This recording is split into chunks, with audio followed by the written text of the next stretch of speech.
There is always dominance in sport. However, the degree of dominance can vary massively. In Formula 1, dominance is measured by tenths of a second. In GTA, it can be more than 5 seconds. In this video, we will be exploring all the cars that have been and still are dominant in GTA Online racing. In 2016, the Bioso RA got released. It was a very solid car which featured impressive acceleration and grip, with no real top speed penalty, immediately launching it to the top with a 3.5 second advantage on second place. This reign would last for about 4 years, until in 2020 the BF Club got released. This little car managed to smash the Bioso's lap time by 4 more seconds, due to superior grip and top speed, making this car way too fast for this class, absolutely destroying it.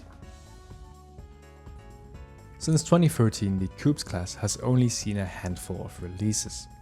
In 2015 and 2016, the Windsor and Windsor Drop got released, but those were very slow and didn't do anything for the racing in this class. Then the class didn't see any releases for over 5 years, until 2021, when the Previon got released. This car took the top spot with its immense grip and good speed, taking it by 2 whole seconds, making it the only viable pick for a while, until later Coupes got released in the past couple of years, making the class a little bit more balanced. In 2021, the Dominator ASP got released. It was only 4 tenths faster than the next best option, the Yosemite, but it was too balanced. Before, you could use the Pistolster Dominator, Sabre Turbo Custom, Click and Yosemite, because they all had different strengths depending on circuit. The ASP, however, was just good everywhere, which made it a little bit OP but not crazy. However, a couple months later, the Buffalo STX released, and just very casually goes 2 seconds faster. So this one is truly dominant, as it has a high top speed and incredible grip. It would have probably been better off in the sports class, as even the previous Buffaloes have been in that class as well since 2013. The open wheels class was never really balanced. But at least before, when there was only the PF4 and R88, they were kinda close and the R88 could perform well on straights. However, when the BR8 and DR1 were released, the BR8 was just faster and also much faster than the old open wheel cars. So much so that it's the only viable option to pick, with a lap time advantage of over 2 seconds.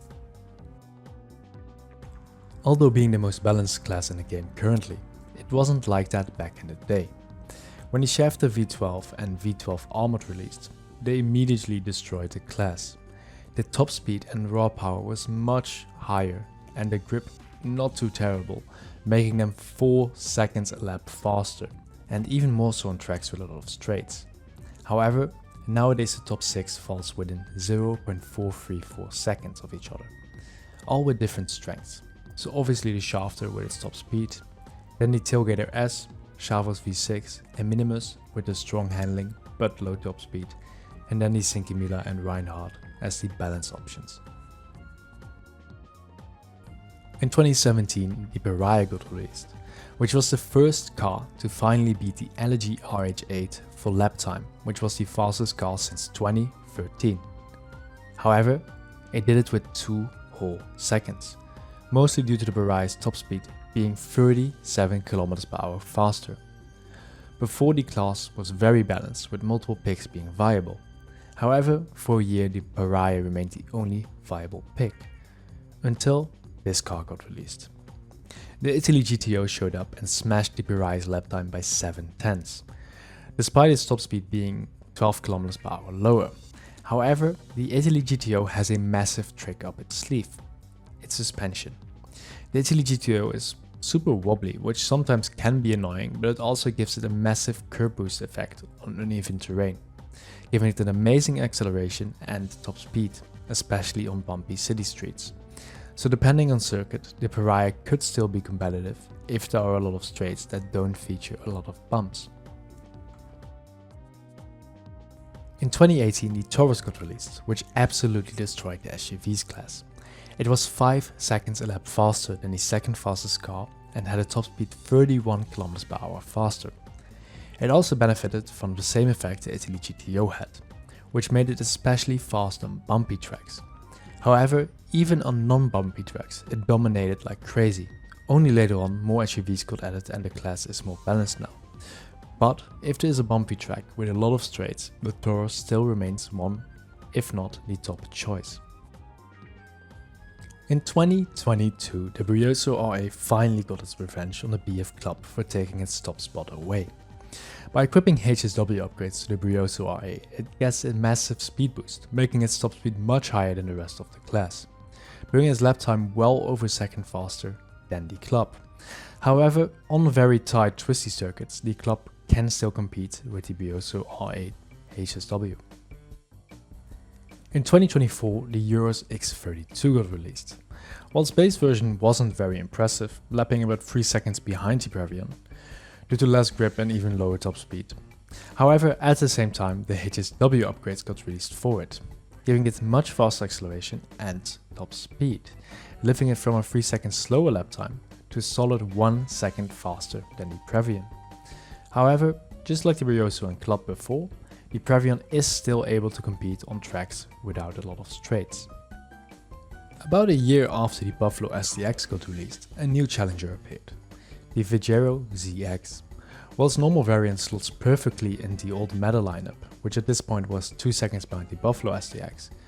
However, it also got a HSW upgrade, which massively increases top speed to 50 km/h faster than the Buffalo STX, which ended up giving it a lap time 1 second faster.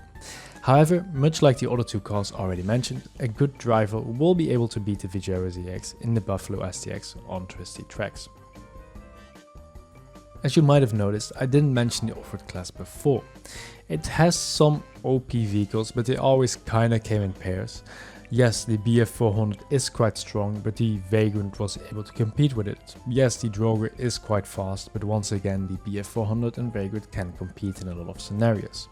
However, once the Monstrosity HSW got released, this balance was kinda thrown off. It has amazing grip while also having a very competitive top speed, lapping about 2 seconds faster than the Droger. The sports class has a bunch of HSW cars, however one manages to rise above it, the Niobe HSW. Its base version already laps very close to the previous dominator of the class, the Italy GTO. However, equipping HSW gives it such a speed boost that it laps 4 seconds faster than the Italy GTO. Yes, on some tracks the Banshee GTS HSW could keep up or be faster, however it needs a lot of straights to do this. As the Niobe is so much grippier, it is able to utilize its increased speeds much better. The Turismo Classic was already the king of the sports classic class, however its competition wasn't too far behind. But then Rockstar decided to give it HSW as well, boosting its already fast lap time with another 4 seconds, making it very dominant in the class currently. The introduction of HSW to Supers class didn't completely unbalance it, as both the Cyclone 2 and Weaponized Ignis got released at the same time, making a kind of balance between these two. However, these two still lapped about 2 seconds faster than the Amers, making it kind of redundant along with all the other supercars close to the Amers. Although being kinda balanced now, back in 2022, the Aston Custom HSW managed to ruin the class a tiny bit by introducing a car with high top speed and good grip, lapping a second faster than the Taurus. I know it's not a car, however it's still nice to mention as the Hakuchu Drag was the fastest bike anyway and then became the only HSW bike, which lapped 5 seconds faster than any other motorcycle, and also 3 seconds faster than any other HSW vehicle, which makes it the only vehicle unbalancing 2 classes at the same time. I hope you enjoyed this video, and if you want to see more like this, don't forget to subscribe and like the video. I hope to see you in the next one.